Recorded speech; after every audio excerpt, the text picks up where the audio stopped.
We got Epstein files to discuss. Millions of pages of evidence from the Jeffrey Epstein investigation is drawing attention all over the world. This goes beyond new evidence of the sex abuser's friendship with King Charles's brother, Andrew. The scandal is also forcing Britain's prime minister to answer tough questions about his leadership. Lee Canary has more from London. Andrew Mountbatten Windsor moved out of his royal lodge Monday, stripped of his home and royal titles for his association with Jeffrey Epstein and accusations of sexual abuse that he denies. Last weekend's release made these photos public. Andrew crouched over a female on the floor in Epstein's New York home and appears to confirm this infamous photo of Andrew with Virginia Giuffre as real. Now, UK police are investigating allegations from a second woman who claims Epstein sent her to the UK for a sexual encounter with Andrew in 2010. My mother would be proud. British authorities are also investigating this former UK lawmaker, Lord Peter Mandelson, for alleged abuse of public office, after the latest release posted photos of him and emails he sent to Epstein sharing confidential, market-sensitive information while in a government position. Prime Minister Keir Starmer made Mandelson the ambassador to the U.S. last year, and this morning he's apologizing to victims. Sorry that so many people with power failed you. Sorry for having believed Mandelson's lies and appointed him. Mandelson spoke to the BBC last month, denying any wrongdoing. There were no girls on that island when I was there. But victims like Ashley Rubright want accountability in America, too. I would go as far as to say the leaders in the past 5 administrations should be brought in and questioned. There has definitely not been enough accountability. Absolutely not. Accountability is what's being demanded here in Westminster and beyond, as Epstein's connections all over the world have been revealed. In fact, Poland is investigating possible links between Epstein and Russian authorities to determine whether he could have been working as a spy. Adriana? Yeah, when millions. I love that the meta is to just be like, no, Epstein for sure wasn't an Israeli agent, in spite of the numerous connections to Israel, in spite of all of his advocacy for Israel, in spite of all the work that he did for the Israeli government alongside Ehud Barak. It's actually, he's a Russian. He's a Russian agent. He's KGB. He's FSB. Fucking awesome. I love that. I love that the media is doing that instead. He probably was working with Russia. He was working with Israel and USA too. He probably worked with any intelligence agency that would have him. Yeah, no, I know. But it's kind of odd, don't you think, that there's only one country that they're farming here. Who entered Epstein's jail tier the night of his death? Newly released video logs appear to contradict official accounts. He literally said this to Ehud. I didn't think about it until I saw this Channel 14 post, but what Ehud Barak told Epstein in the recently revealed file actually aligns perfectly with the Israeli right-wing's favorite conspiracy theory about a so-called leftist elite trying to destroy Israel's Jewish character. The point is Israel's central to Epstein's operation, chatter, not Russia. Exactly. His initial connection to Russia was on Israel's behalf, so skipping to Russia is putting the cart before the horse. Yeah. Like, the amount of connections he has to, first of all, the amount of connections that Russian oligarchs have specifically to the state of Israel is already plentiful, right? But outside of that, there is an abundance of conversations that we now have access to. Where Jeffrey Epstein is having long back and forths with Ehud Barak, former Israeli Prime Minister Ehud Barak, and I think he was a defense minister at the time when those conversations were taking place, of the Israeli state. There is no such Russian equivalence.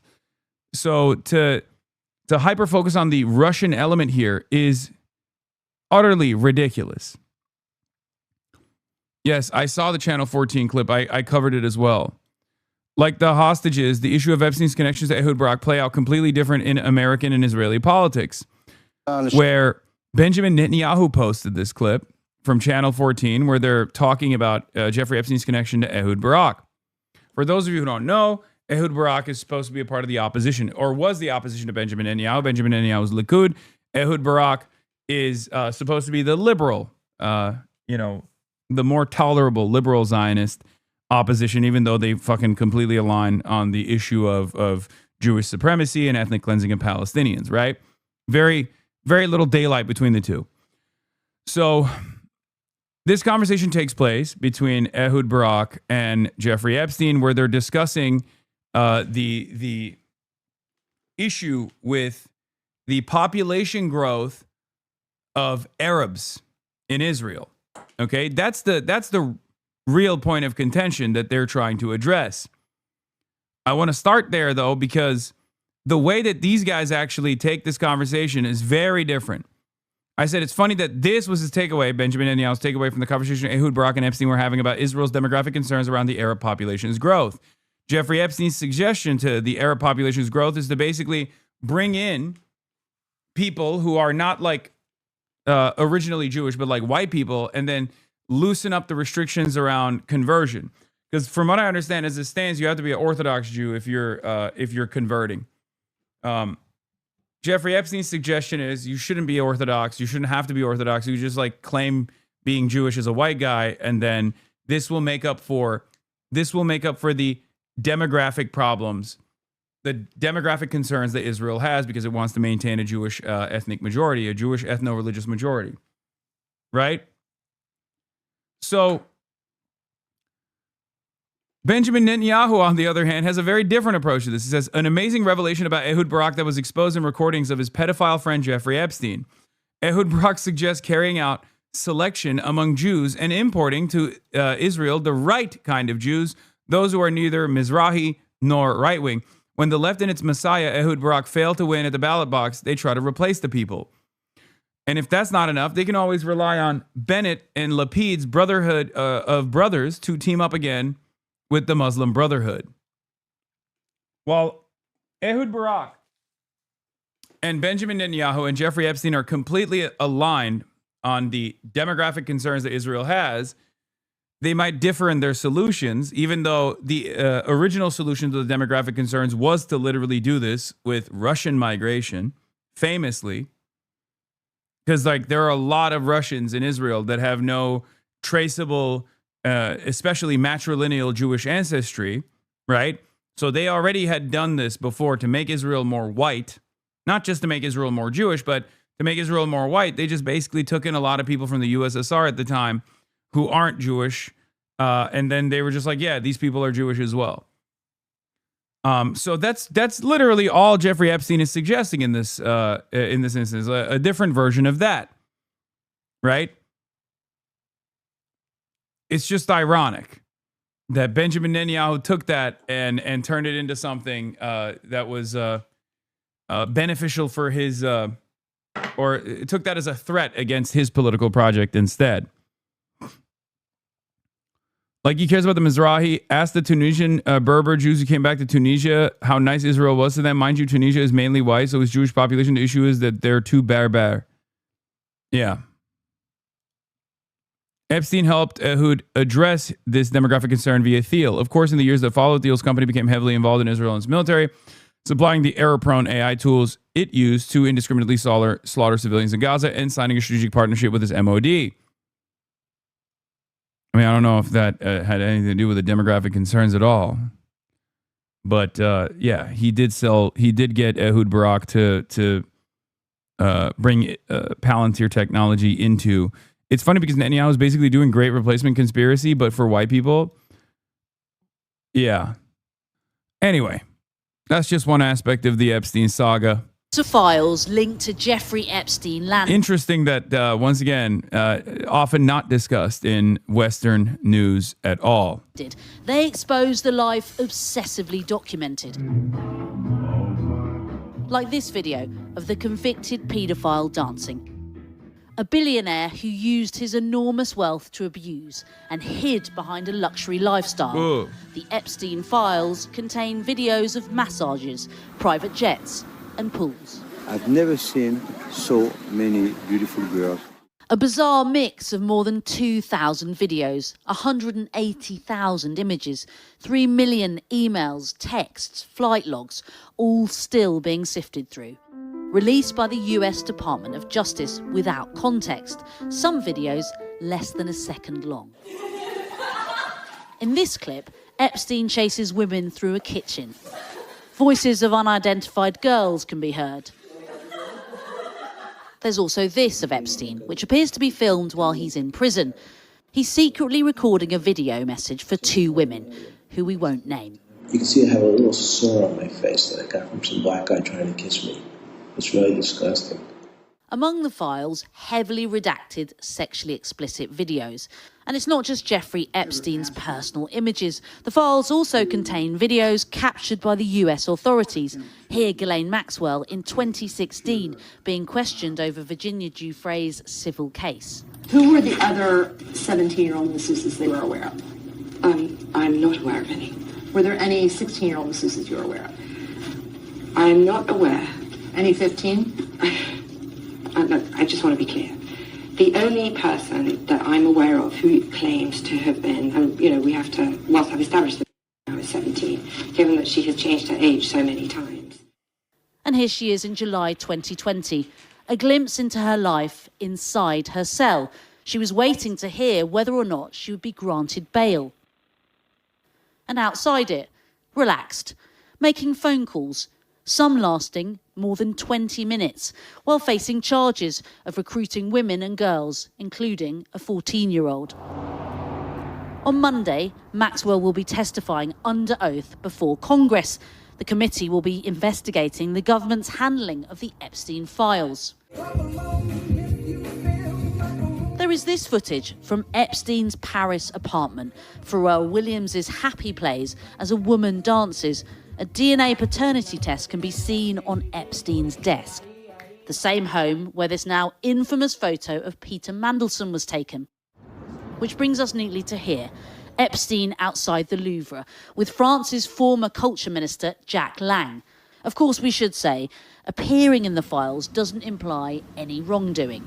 Well, the files show excess, hotel rooms, flat... That's kind of wild to say that while, putting up a B-roll footage of fucking Woody Allen, who is, he's just a pest in his own right, even before the Epstein stuff, right? So kind of an odd choice there if you're trying to protect the image of some of these people that were affiliated with Jeffrey Epstein.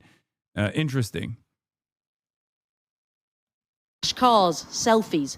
In one clip, Candle in the Wind plays from his personal playlist on board what appears to be Epstein's private jet. Millions of files with little explanation. For survivors, the release reopens old wounds. While context is often missing, discomfort isn't. We've now been through more than 60,000 photos and videos and thousands more emails in the Epstein files. Here's what you need to know. Bill Gates is the latest high-profile figure to face pressure after being named in the files. This photo of him is taken from... Yeah, not everyone mentioned in the Epstein files is affiliated with Jeffrey Epstein. Obviously, Norm Finkelstein is a great example of that. Norm Finkelstein was told them to fuck off, basically, when they were trying to establish connection. I think they even talked about anti-Israel celebrities, and Zayn Malik is mentioned in the files for that reason, because he was mentioned as an anti-Israel celebrity.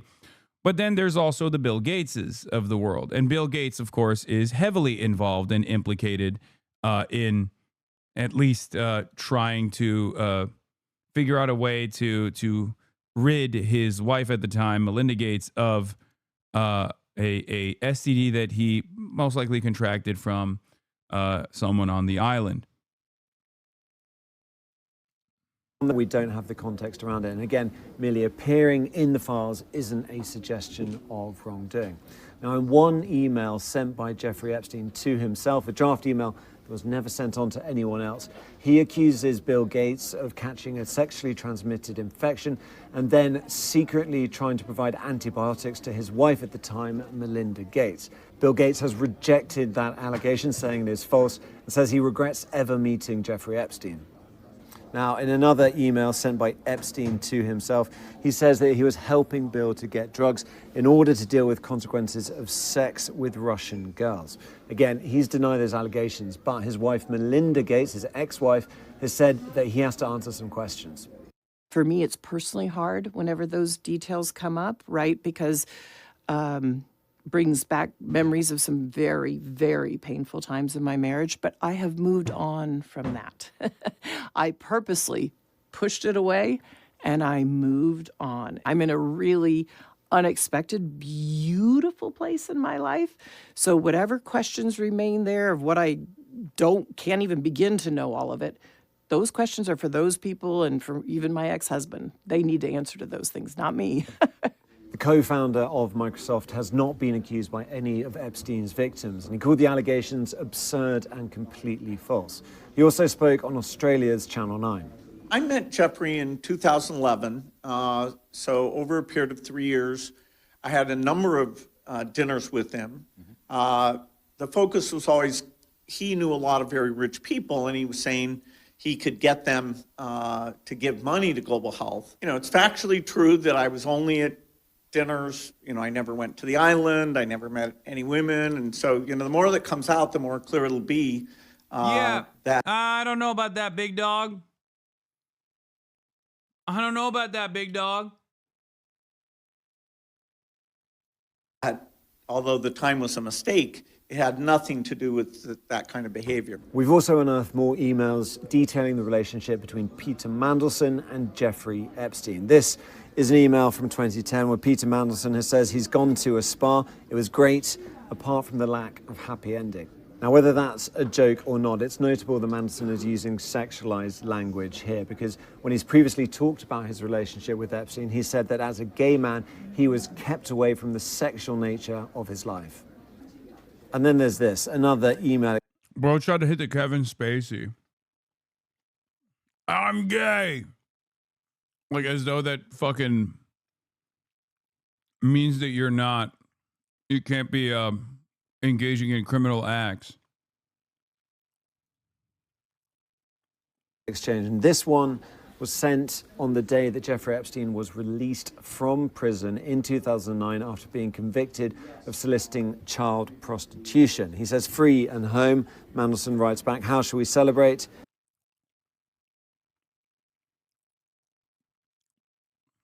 Mandelson's involvement in the Labor Party is so perverse and so widespread. Like, his influence is all over the modern iteration of the Labor Party. So if Keir Starmer can get away scot-free from this connection, it will imply that the UK, just like the United States of America, has no real criminal justice system at all. Keir Starmer already is a deeply unpopular figure, and utter vindication for Corbyn, obviously, once again. How do people just accept Starmer, who came to power on the BS ousting of Corbyn, or Macron, who did some BS to retain power after the left won? They just don't think about it, I think. Epstein says to him, with grace and modesty. Why rope Keir into this? Because Mandelson was one of the major players, if I'm not mistaken, on the ouster. I mean, Keir Starmer was one of the major players in the ouster of Jeremy Corbyn. Because if you recall, when Corbyn came to power,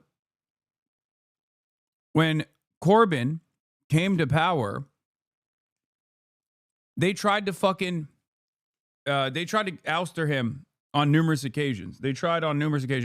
And then the one that actually stuck amidst the separate controversy around Brexit was the anti-Semitism allegations. And of course, the media environment was very different back then, right? The media environment around anti-Semitism allegations, especially as it pertains to like any sort of commentary that is anti-Zionist, especially in the UK, was poisonous. And they basically destroyed Corbyn's momentum by consistently calling him an anti-Semite and also even setting up an internal labor investigation with some members personally engaging in anti-Semitism to call out anti-Semitism within the Labor Party structure to then tie it back to Jeremy Corbyn. Didn't Corbyn only step down after losing the 2019 election? He held on to leadership prior to that? Yes. But a big part of the reason why he lost the 2019 election is because they hung him up with two different reasons. One, well, he had a not so great approach to the Brexit conversation where it was like inconsistent. It was wishy-washy.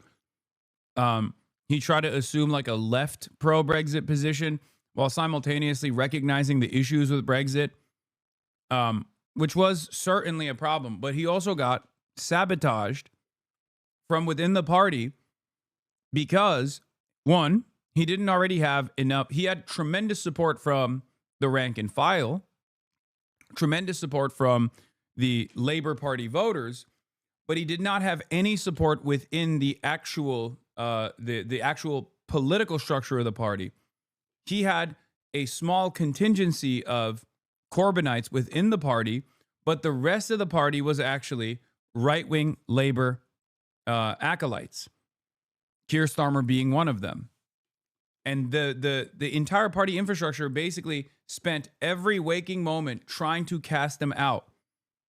And the way they did so successfully, for those of you who don't know, was by hitting him as an anti-Semite viciously from within the party. They smeared him as an anti-Semite over and over and over again. From October 2020, Sir Keir clarified on Friday morning that it was Mr. Corbyn's comments about the exaggeration of anti-Semitism that was the main reason for his suspension. Jeremy Corbyn joined Labour 55 years ago as a teenager and led the party into the last general election, but the Islington North MP has now been suspended pending an investigation. Keir Starmer literally was one of these guys. Yeah, he fully lent into a Benite-style pro-Brexit position. Corbyn, if he fully lent into a what? Benite-style pro-Brexit position, Corbyn could have won. Yeah, I mean, Brexit was I'm offering you clarity on this.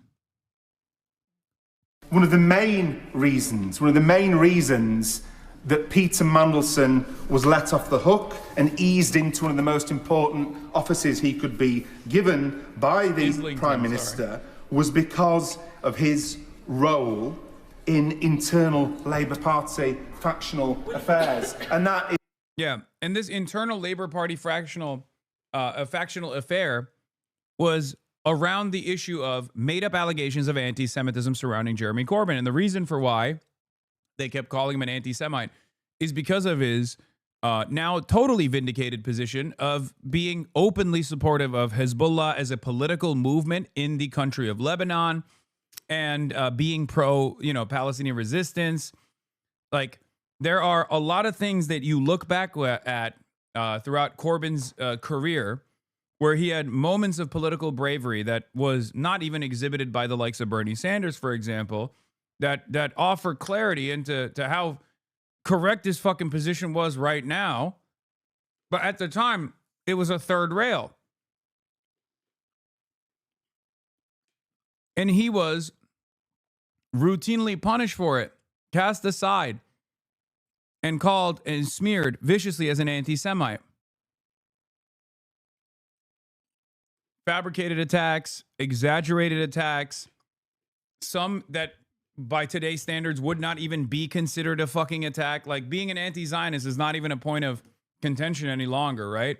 As a matter of fact, it's helpful to be an anti-Zionist for a popularity contest, even in a place like England.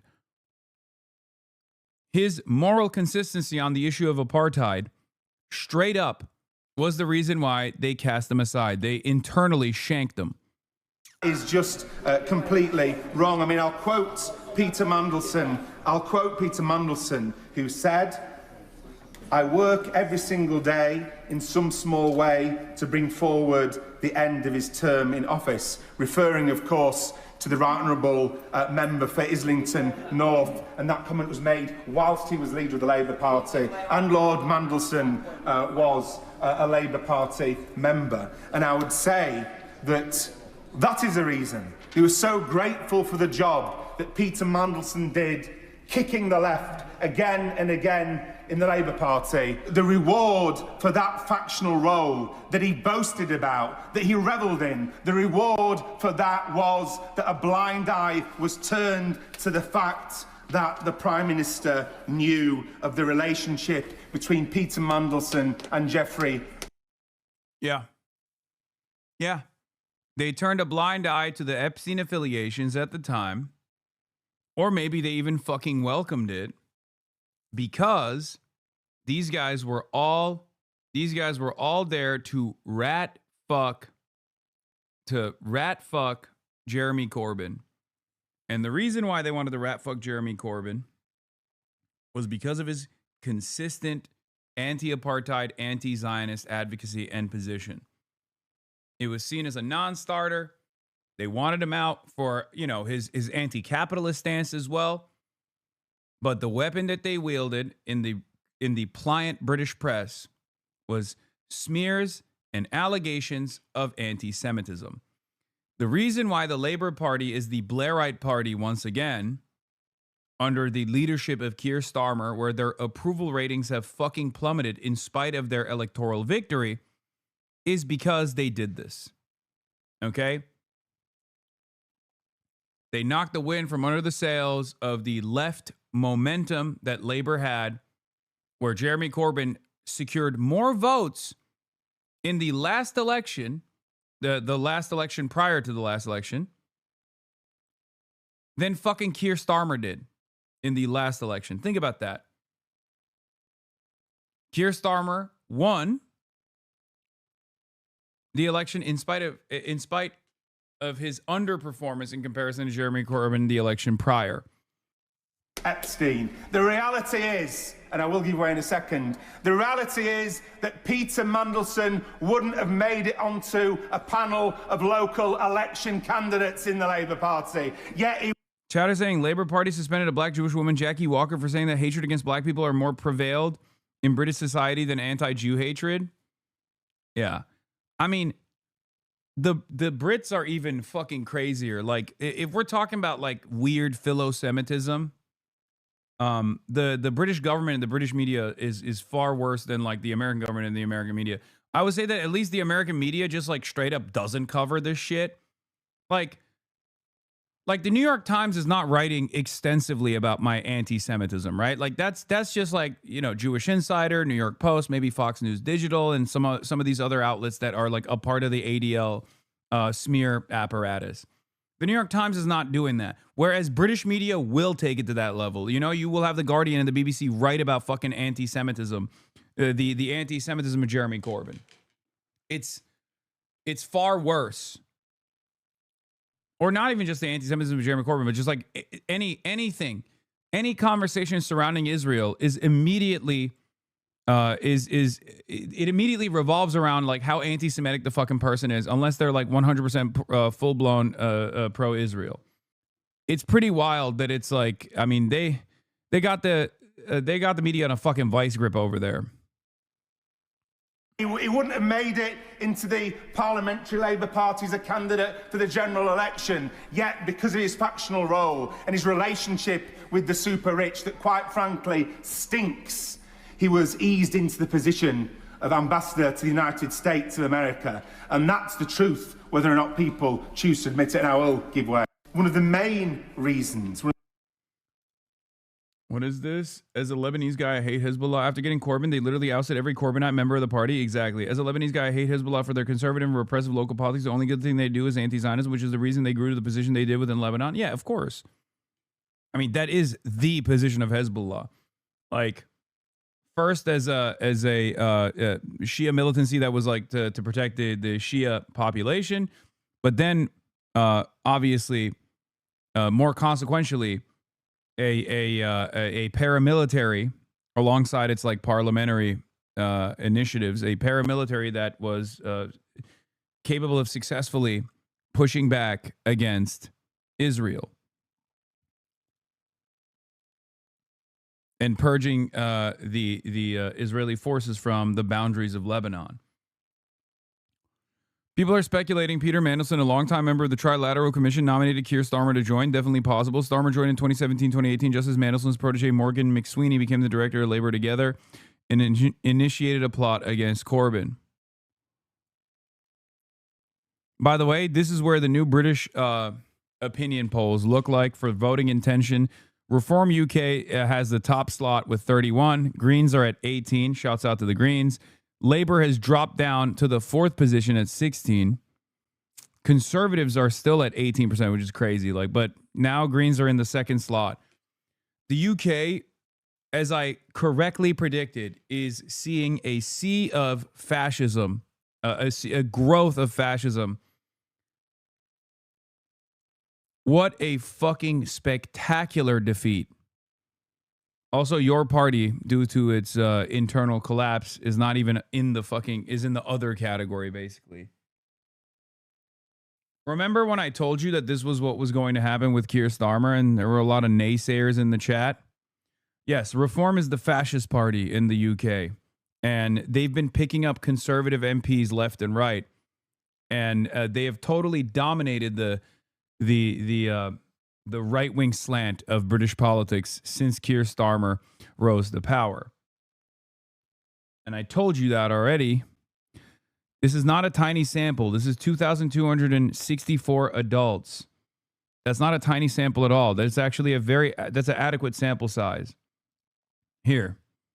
We'll talk about the Tories today and their gigantic, ginormous, whopping L that they received, among many other things. But beyond that, it's not exactly a sign of good things to come. And I will tell you exactly why. Not because I'm some hater who's always saying like, oh, progress is never happening or anything. Good W for Jezza as an independent in Islington. We'll talk about that as well. But Tories were Scotland didn't even vote for its own guys. Dude, it is pretty crazy seeing this massive wave of support, dude. Reform didn't do well as predicted. Shame that where I live voted for them. Wait, what do you mean didn't do as well as predicted? No, they did gangbusters. What are we talking about? Reform did predicted as in 13 and only got 5 or 4. No, but that's still, guys, in comparison to the exit polls, they did way worse.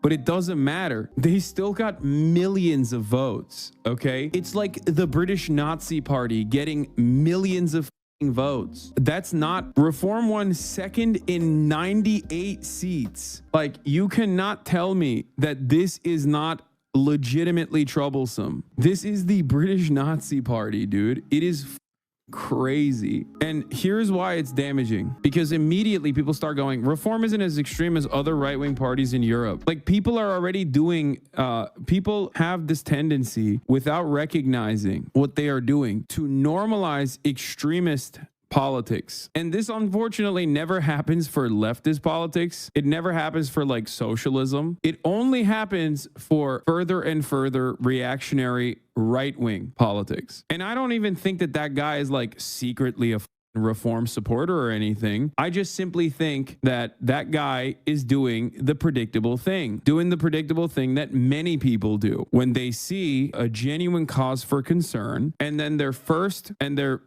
reaction to this genuine cause of concern is not to analyze it and go, oh my God, this is damaging, this is terrifying. There's millions of people in our neighborhoods that went and voted for like out and about fascists. Second place in 98 districts is unimaginably bad, especially because of what I said earlier, that like the conservatives, in order to launch a stronger opposition, will most likely play the role of normalizing reform's policies. You've seen this already happen with the AfD in Germany. You've seen this happen with Marine Le Pen, the nationalist the party in France.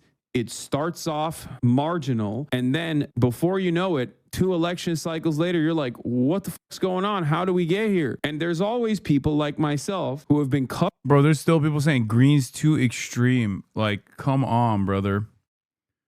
No, they're not. Anyway, the other part of this analysis is when I talk about, I think it might be here, is when I talk about how Keir Starmer's poor performance, if he pivots to the right, Keir Starmer's poor performance is going to lead to a fucking groundswell of reform voters. It's basically going to operate like a funnel where, oh, this is still business as usual politics. Asian camp territory, like immediately, okay? Like the British boomer class is out of control, dude. They are. I have a hard time with how the left can win in Europe because unlike in the US, they do actually have genuinely leftist options like Mélenchon. They just don't like them. No, I know. There's a lot of brainwashing and a lot of propaganda in the, you know, European press. Country is freshly disgusted by the Mandelson affair, doesn't want to listen to Starmer, and the country remains disgusted by the way the Tories behaved when they were in power. And so today, the obvious conclusion, the overwhelming likelihood, is that we are heading towards a plague on both their houses' election and a reform government. Politics of Peter Mandelson, who he now regards as the viper he took to his bosom, is all about the interests of the super rich, the corporate bankers, the big American tech companies digging themselves ever deeper into our public life. The Mandelson affair wasn't just about one guy making a mistake about another guy. It was about the arrogance and the entitlement of the privileged them, and these days, the increasingly furious us. And that is why, even though Epstein was deeply involved in the far right across Europe and the Russians, populism has not yet been set back by this affair. It may be unfair, but Nigel Farage remains in a very strong position, and we are heading for wild political upsets. Zach Palensky's message convinced me to become a Green member and stand as a councilman for them in May. Hell yeah. Crazy that the only way you were wrong is it's now Labor that's normalizing reform policy and even getting outflanked by to the left by reform, like the 2-child benefit cap. No, I said that too. I said that the Labor would adopt the Conservative Party politics and that eventually that would cause reform to go even further right, normalizing the reform position of prior years, right? And it would make the Reform Party go even further right. So no, that is the exact prediction I made. I said that Labor was going to adopt a lot of the Conservative party platform positions, and then this would cause reform to harden their stance and go even further right. This has a normalizing effect. And the only reason why I knew this was going to happen is because I'm watching it happen every fucking election cycle in the United States of America with the Democrats. Ratcheting further and further to the right once again. I don't know about reform's position on the 2-child cap, but what I do know is, in terms of dealing with migrants, the Labor Party came in and took most of the Conservative Party's position, which allowed the Reform Party to even go further to the right on immigration. That's usually how it works, because you can never outflank the fascists. You can never outflank a reactionary on issues that they are known to support. The Democrats in the United States of America will never be the more racist party out of the two, or the more anti-immigrant party, let's say. That's just not going to happen. It will only cause a normalization of the right-wing position on immigration, and then it will cause the Republicans to go further right. Keir Starmer said he has no reason to believe that Lord Mandelson was telling anything other than the truth about his relationship with Epstein, but he did have good reason. The Financial Times article from the brilliant Picard in June 2023, which we're told is in the Cabinet Office report, had extensive details about their relationship. This picture alone should have raised concerns. Reform wants to make beer cheaper by lowering the tax on it. They said money will be raised by reinstating the 2-child limit. So anyway, this is just like British politics, but those are the names of 2 strippers. The same meta that exists in the fucking British British parliamentary politics is exactly the same in the United States of America as well. Mandelson replies, from now on, grace and modesty should be discovered in London.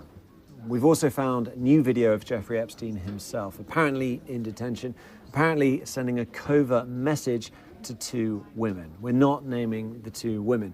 And he appears to be in detention because of the clothes he's wearing, the context in which he talks, and the backdrop. Okay, so Darren and I are sitting here. You can hear the echo. I'm pretending I'm talking to Darren. So Hi, Darren. So, you guys having a good time? You can see I have a little sore on my face that I got from some black guy trying to kiss me. It's really disgusting. With his tongue. Oh, it's really, oh. Anyway, I have pictures up on the wall. I had to borrow the Scotch tape to get the pictures on the wall. I'll talk to you guys later. Bye. That video is in stark contrast to most of what we've seen in the Epstein files, which show him living an extravagant billionaire lifestyle. Instead, we see where his crimes led him. So too with this more than 400-page report from the FBI investigating his death in custody. That was eventually ruled a suicide. Yeah. The Trump administration plans to withdraw 700. Sure. Anyway, so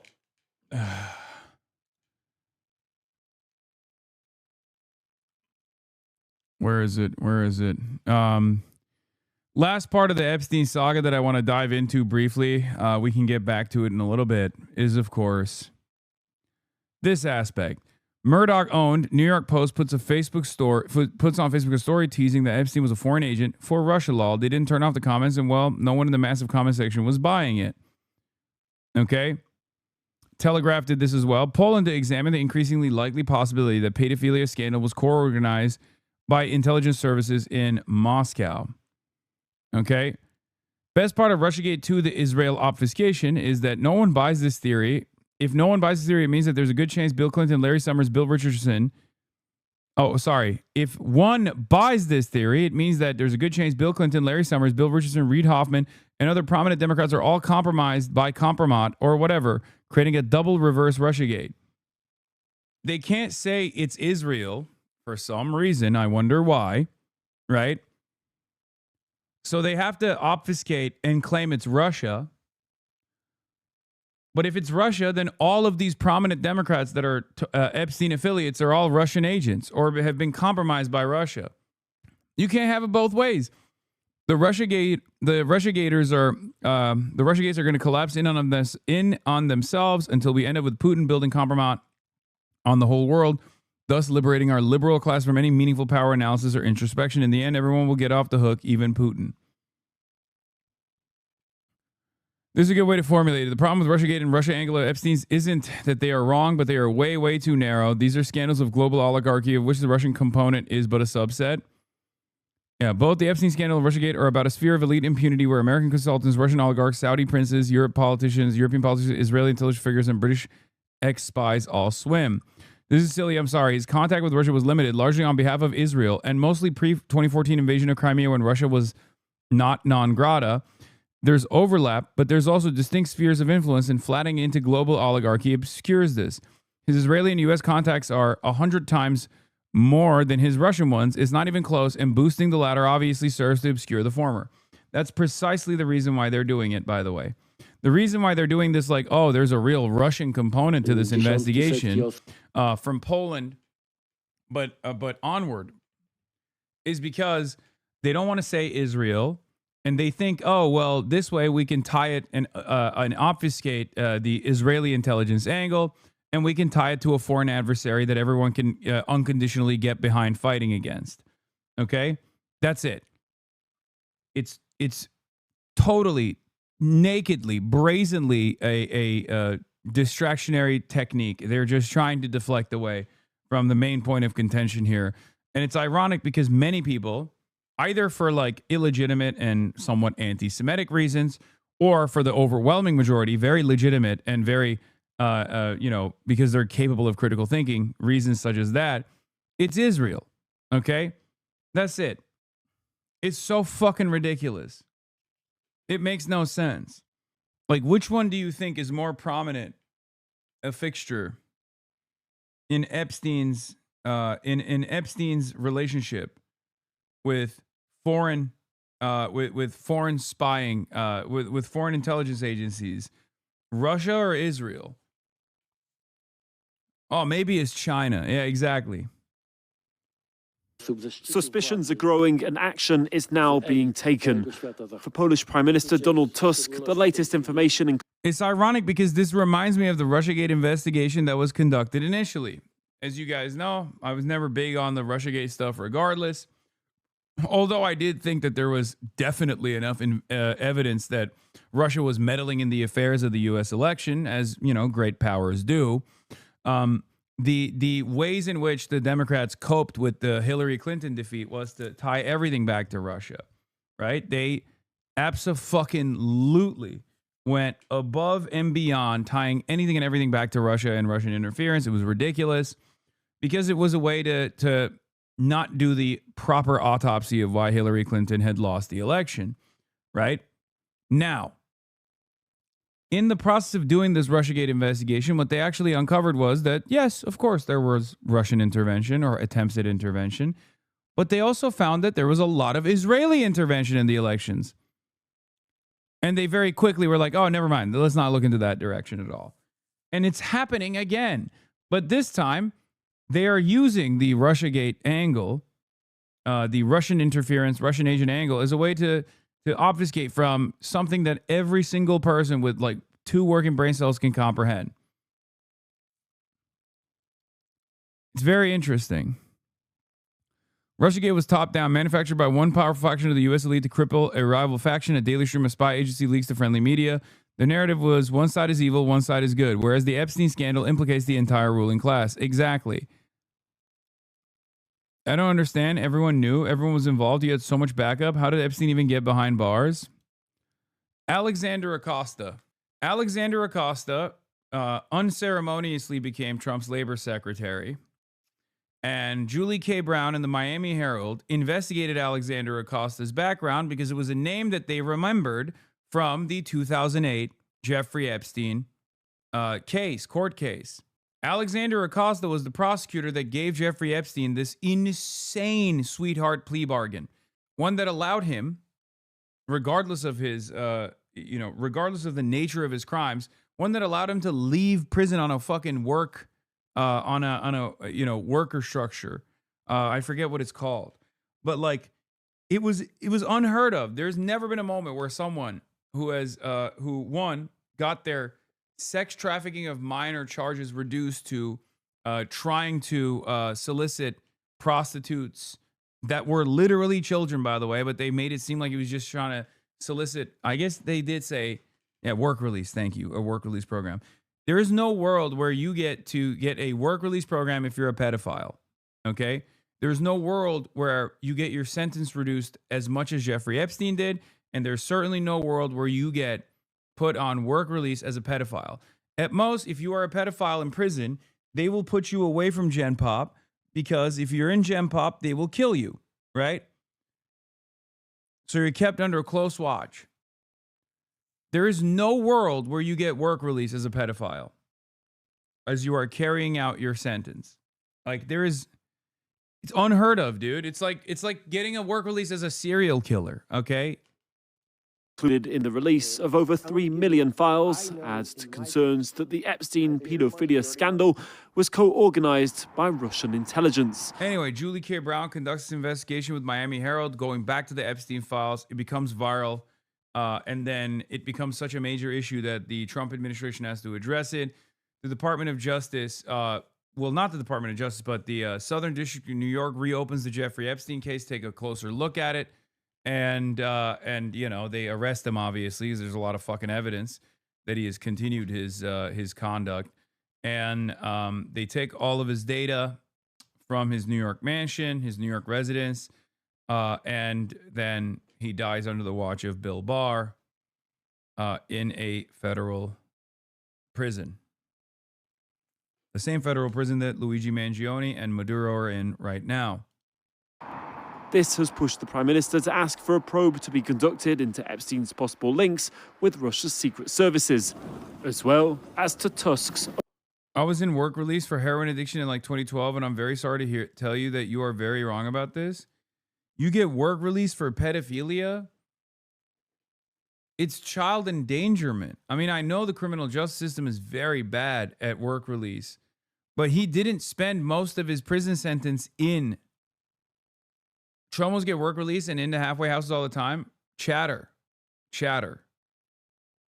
He literally was just sleeping at the prison. Like every day he was able to go back to his fucking mansion. You're talking about being released into a halfway house. He was not released into a halfway house. He didn't check in at a serious job site either.